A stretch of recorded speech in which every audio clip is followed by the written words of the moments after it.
Hello and welcome to Human Resource Analytics course.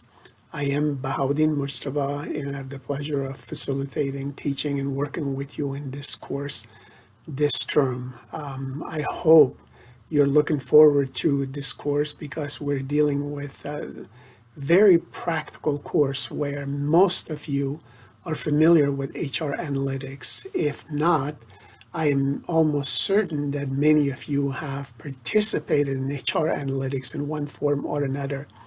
As a matter of fact, at the university environment, you are involved with this on a regular basis. As a matter of fact, every semester when the class ends, you get to do an evaluation of the course, right? That is HR analytics or analytics in general, where we look at how are our courses being seen by students and what numbers do they assign with the course content, the facilitation, the topics. And when the numbers are going down, we have to assess what changed, what variables made the trend downward. If you're working, you're likely to be involved with data analytics on a regular basis. And in human resources, we use data analytics in a variety of different ways. So we are not always involved with data on a regular basis. In your case, for example, you may not have used any mathematics skills or statistics skills or anything on Excel since maybe college algebra classes or statistics courses. But if you have, that's very good that you're familiar with the databases and various applications that can be used to track data, to analyze data, and to visually present the data. And if you have not, you might have a little bit of anxiety or stress about it. I would say don't worry about it because we're all probably in similar circumstances. So when we have these skills, but we don't use it, sometimes we lose that skill. But in this case, I doubt it because once you gain the skill in statistics or in analytics, you'll always have it with you. So most of you took your statistics class probably a while ago, and you're probably going to take another class in the master's program. All of that will be very helpful to bring back some of the lessons that you learned in the undergraduate program. And it'll enable you to use data a little bit more effectively because everything will be fresh in your mind. So there's no reason to stress over the content of this course because it requires a lot of practice. And the good news is most of the HR literature you already know from previous classes. So we just have to basically apply that in a metric or measurement concept or context.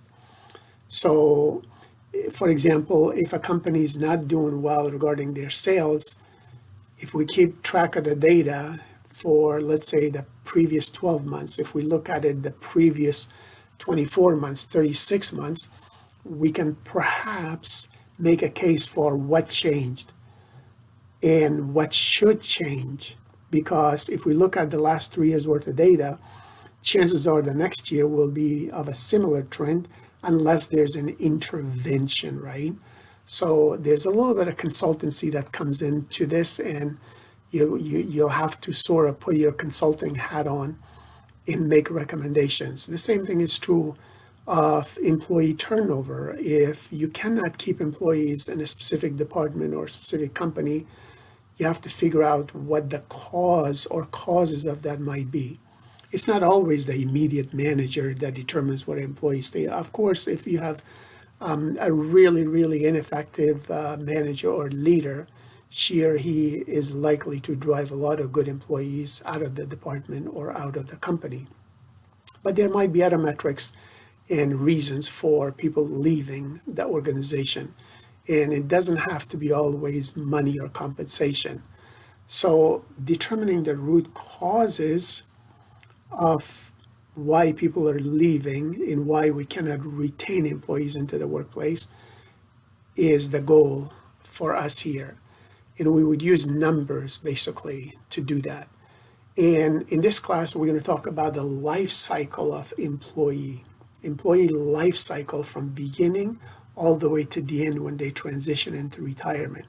So the recruitment starts at the beginning. Eventually you hire and select some employees that hopefully match your organization or they're a good fit for the culture.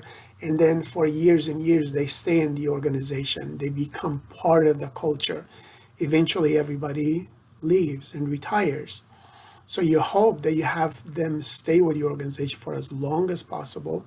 And then when they retire, that is when the life cycle of the employee kind of ends, right? Even though you still may take care of your retirees.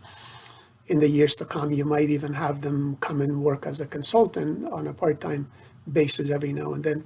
But nonetheless, the formal process ends when they retire or transition into something else.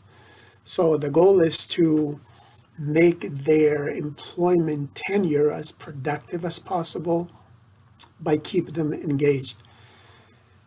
If you're not hiring based on the strategic goals of the company, chances are people will come and they will leave, or they will not be productive, they'll be disengaged. So we need to keep track of data from the beginning of the employee's life cycle of employment all the way to the end to watch the trends. You need to keep your finger on the pulse of the employee at all times. So in this class, we're talking about human resource analytics regarding talent, regarding employees of the organization. So keeping your finger on the pulse of your employee is important to see whether they're likely to leave, stay, and if they're going to stay, are they likely to be productively engaged or not? As you'll notice, and you have noticed from data in the past, disengagement is a huge problem for productivity of any organization. So we don't want people basically sticking around and being inactive.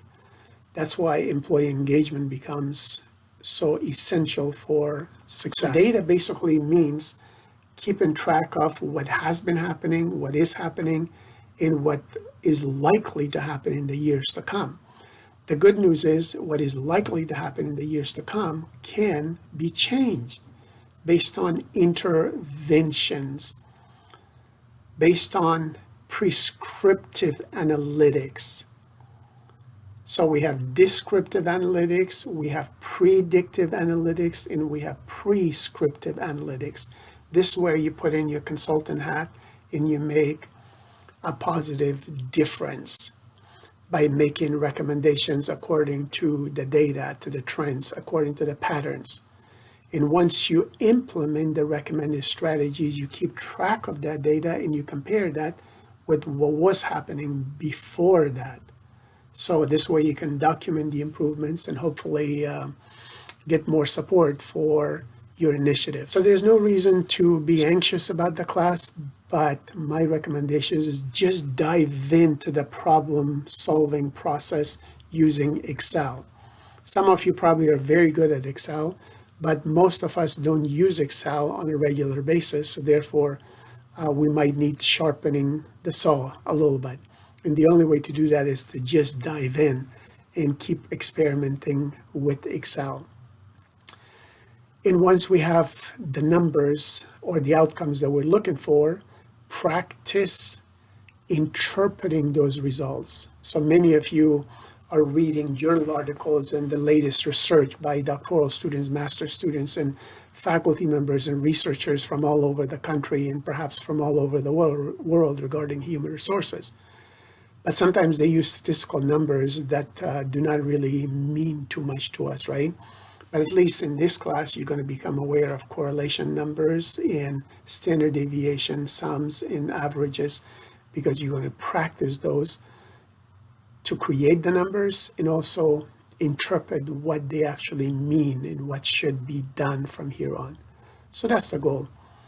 As you're starting the reading of your assignments, my recommendation is start skimming through the chapters very quickly because there's nothing new in the chapters. So everything is something that you're familiar with already. But the new thing in this class is basically the analytic part. So putting your hats on for analysis and experimenting with Excel are the key. So when I talk about we are going to be working with analytics, I mean human resource analytics, which is basically the process where you collect data, You analyze the data, you make interpretations based on the outcomes of the data, and you report the people-related data in order to make improvements for your own decisions, the manager's decisions, the leader's decisions, in order for your company and your department to achieve your strategic objectives, and also to sustain your competitive advantage over time regarding people. So that's what we mean by data analytics in human resource management: collection, analysis, interpretation, and then finally the reporting of the data so it can be used by professionals in your company. That's what data analytics is, so nothing to fear there. As a result of this class, I want you to build a reputation for being an objective, an analytic, and a rational human resource professional or master of business. You can do this by analyzing all of the data, all of the numbers, and all of the facts surrounding a situation so you can make evidence-based decisions. You can do it. Good luck.